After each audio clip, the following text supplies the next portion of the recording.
So naisip ko sa PBA dahil nga sobra lagi, alam niyo na, lagi na lang may mga farm team, ganyan, di ba? Siya ito nyo, lagi naman champion, SMC, MVP, Ginebra, San Miguel, Token Tex, Magnolia. Kailan ba? Nag-champion pa ba ulit Magnolia?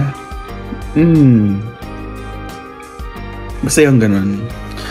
So what if gawin nilang format is SMC MVP, parang East West, ganun. Pagsamahin na yung Ginebra, San Miguel, Magnolia, Northport, Terra Firma, kasi pwede siguro Phoenix, Converge or ganyan. Tapos Token Tex, Meralco, NLEX, Blackwater, Rain or Shine, mga ganun sa what if ganun gawin nila. Tapos yung mga ka SMC bracket, bawal sila mag-trade sa isa't isa. Dapat sa lang sila, MVP group lang sila pwede mag-trade, no? Ganung bagay, di ba? Para lang maiwasan din yung mga pag-farm. Pero nung naisip ko yun, napaisip ako kasi hindi pa rin yung makakagawa sila ng loophole. Sipin mo, di ba? So on Verge, si Maverick Ahanisi, wala, ayaw niya mag-sign na sa Converge. So pwede na siya i-pick up ng Ginebra, di ba? Ganun, di ba? Easy lang, walang kapalit. Yan, pag na-release, di ba? Hindi maiwasan. Tulad ni Geronteng, di ba? Hindi na pumirma sa Converge. Siya, napunta San Miguel. Easy champion, di ba? Ganoon lang, ang dali-dali, di ba? So, ano na lang talaga, PBA na lang talaga mag-a-adjust kung gusto nilang dumami pa yung mga nanonood live. Kasi parang gets mo, di ba?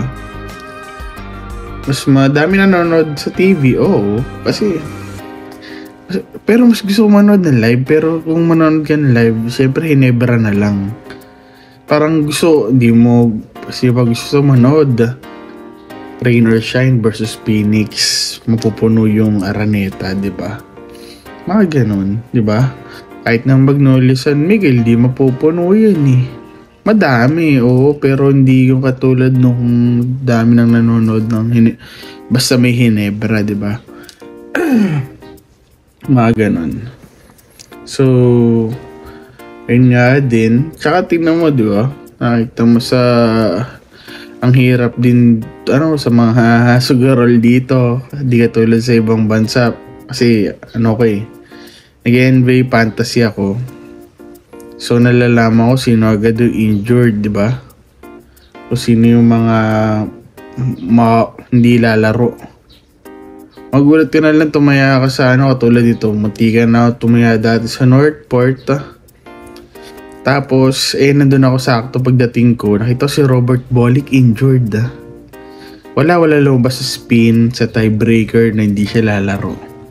Walang ganun Walang reporter na magsasabi advance kung hindi lalaro yung player. Medyo magulo. Magulat ka na lang pag nanonood ka. Injured si Bolick, injured si Junmar, di ba? Mga ganun. Medyo kulang-kulang talaga. Ang naisip ko lang talaga dyan is parang as a wrestling fan, di ba? Nakita mo yung WWE, naging trash siya no 2010s. Basta kung may nanonood man dito nun. Tapos nung dumating yung rival company na AEW, ganun, bilang gumanda bigla yung show na ganun. So para siguro yung nagka-rival, so syempre gagalingan mo, di ba? Masapawang ka nung bago, ganun. So ang naisip ko, PBA, sana gumanda yung MPBL. Talaga suportahan ng tao, suportahan ng masa para yung PBA, kumbaga maratel ng konti, ganyan, di ba? sana madaming sumuportang companies sa MPBL na malaki na susugal do sa MPBL. Tsaka yun nga, tulad nila Baltasar na yung mga bata na isipin mo, dapat papadraft na sa PBA pero pinili MPBL, di ba? Mga ganon. Piliin ng mga bata yung Japan, Korea. Tapos skip na yung mga bata subukan nilang kahit sa MPBL muna. Pero sana may mga big company na pumunta para yung contract ba, mapantay nila yung kung ano yung kayang offer ng PBA, kung ano yung kontrata ng binibigay ng PBA. Para at least maisip nila, mapupunta lang ako sa ganito, ganyan eh. Tapos, mapupunta lang ako sa farm team eh. Tapos, kapag napunta ako sa mga independent, pahirapan mag-champion. Mga ganun, hindi ka tulad sa MPBL, di mo alam sino, di ba? Sino mag-champion ngayon. Medyo ako, di ako nanonood ng MPBL. Kumbaga, sana mag-grow pa sila para, makot yung attention ng mga casual fans. Na, yun nga, kasi, nanonood pa naman tayo ng PBA kasi nandun yung mga idol eh.